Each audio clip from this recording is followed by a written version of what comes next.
अस्सलाम वालेकुम स्टुडंट्स. आजचा आपला विषय आहे मराठी आणि आपण सर्वांचं आपल्या ई लर्निंग क्लासमध्ये चौथीच्या ई लर्निंग क्लासमध्ये सहर्ष स्वागत आहे. आजचा दिनांक आहे 27 ऑगस्ट 2020. विषय मराठी आणि घटक आहे, पाठाचे नाव आहेत ओळखूया सांगूया. पाठ क्रमांक 13 ओळखूया सांगूया. तर आणि आपले शिक्षक अन्सारी मोहम्मद यासीन सनाउल्लाह आणि मुख्याध्यापक शेख झैबुन्निसा अझीम. चला तर मग सुरुवात करूया.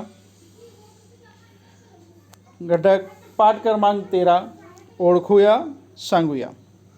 तर काय ओळखायचं आणि काय सांगायचं? ओळखूया म्हणजे क्या?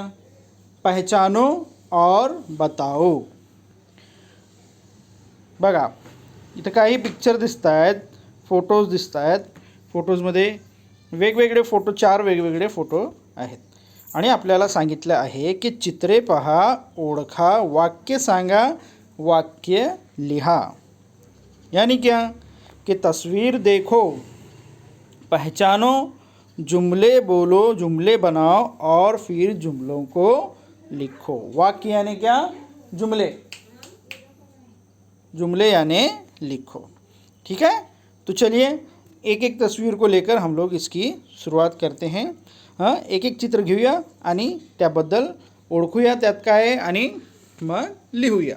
चला तर मग हा पहिला चित्र आहे. या चित्रात आपल्याला काय दिसतंय? एक मुलगा आहे, त्याच्या हातात काय आहे? वर्तमानपत्र आहे. तिथे 2 फोटो आहेत, भाजीवाली आहे आणि ते कोणतरी शाळेत काहीतरी शिक्षिका लिहित आहेत, है ना. तर आपण हे ओळखलेलं आहे. तर जसं ओळखले तसं आपण लिहित चालूया. नंबर 1, एक मुलगा वर्तमानपत्र वाचत आहे. एक लड़का जो है वो न्यूज़पेपर अखबार पढ़ रहा है. वर्तमानपत्र यानी क्या? अखबार. वाचत पढ़ता. एक मुलगा वर्तमानपत्र वाचत आहे. नंबर 2, भाजीवाली भाजी विकत आहे. यानी सब्जीवाली सब्जी फरोख्त कर रही है. तिसरे काय आहे? भाजीवाली जवळ तराजू आहे. दिसतं काय त्या फोटोत? दिसतो ना. भाजीवालीकडे काय आहे? तराजू आहे. नंबर 4, शिक्षिका शाळेतील फळ्यावर लिहित आहेत. शिक्षिका शाळेतील फळ्यावर लिहित आहेत. क्या है कि मौलिमा जो है टीचर अपनी क्लास के फड़े पर कुछ लिख रही हैं. तो इस तस्वीर को देखकर हमने ये 4 जुमले बनाए, वाक्य लिहिले आहेत आणि आपण वाक्य बनवून हे लिहिलेले आहेत. चला आता हे चित्र झालेलं आहे. आता दुसरं चित्र बघूया आपण. या चित्रात काय काय दिसतं? पहिल्या चित्रात आपल्याकडे मुलगा होता. आता इथे काय आहे? एक मुलगी वर्तमानपत्र वाचत आहे. मुलगीच्या हातात वर्तमानपत्र आहे आणि ती काय करत आहे? वाचत आहे. दुसरं वाक्य काय? शाळेतील शिपाई घंटा वाजवत आहे. है ना, ते फोटोमध्ये दिसते ना.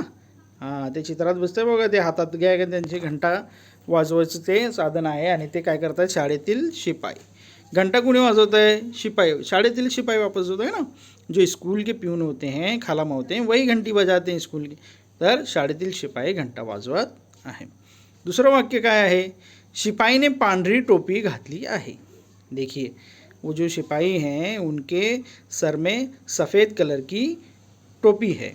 पांढरी मीन्स सफ़ेद. शिपाईने पांढरी टोपी घातली आहे. नंबर 4, एक पोस्टमन चिठ्ठी देत आहेत. खालच्या चित्रामध्ये बघा आहेत ना, पोस्टमन दिसत आहेत ना, त्यांच्या हातात चिठ्ठी आहे. ते काय करत आहेत? चिठ्ठी देत आहेत. पोस्टमन क्या कर रहे हैं? चिठ्ठी दे रहे हैं. नंबर 5, पोस्टमन जवळ निळ्या रंगाची बॅग आहे. पोस्टमन जवळ काय आहे? त्यांच्या खाद्यावर बघा कसं आहे? निळ्या रंगाची बॅग आहे ना. हे एक वाक्य तयार झालं. पोस्टमन जवळ निळ्या रंगाची बॅग आहे. अनेक काय झालं तयार? बघा शाळेतील शिपाई. दोन्ही चित्रामध्ये बघा, शाळेतील शिपाई आणि व पोस्टमन या दोघांमध्ये काय साम्य आहे? काय एकसारखं आहे? शाळेतील शिपाई व पोस्टमन या दोघांचे गणवेश खाकी रंगाचे आहेत. गणवेश म्हणजे युनिफॉर्म. आम्ही स्कूल में पहनते हैं ना यूनिफॉर्म. तर शाळेतील शिपाई व पोस्टमन ह्या दोघांचे, इन दोनों के युनिफॉर्म गणवेश खाकी रंगाचे आहेत. खाकी रंग के इनके यूनिफॉर्म है। अपने स्कूल का यूनिफॉर्म कैसा है? हाँ, लाइट ब्लू लाइनिंग वाला शर्ट और डार्क ब्लू लोअर पॅन्ट है ना, ऐसे ही आहे ना. हां, तर आज आपण हे 2 बघितलेले आहोत. आता तिथे 4 चित्र होती. 4 चित्रामधून आपण 2 चित्राची मी स्वतः तुम्हाला लिहून आणि करून दाखवलेलं आहे. तर आता तुमच्यासाठी गृहकार्य हे आहे की हे 3 नंबरचं चित्र आणि हे 4 नंबरचं चित्र. तर वरील चित्रे पहा, ओळखा व वाक्य लिहा. म्हणजे आता तुम्हाला गृहकार्य काय आहे, हे दोन्ही चित्र बघायचे आहेत. जशा प्रकारे मी वाक्य तयार करून तुम्हाला दाखवलेले आहेत, तुम्ही तसे वाक्य तयार करायची आहेत. जिस तरह से मैंने पिछली 2 तस्वीर के जुमले तैयार करके आपको लिख कर बताया, उसी तरह से इन दोनों तस्वीर को आप ध्यान से देखेंगे, पहचानेंगे तस्वीरों को और जुमले बनाकर वाक्य बनाकर मराठी में वाक्य बनाएंगे और अपने व्हाट्सएप ग्रुप में शेयर करेंगे. ठीक है, चला तर धन्यवाद.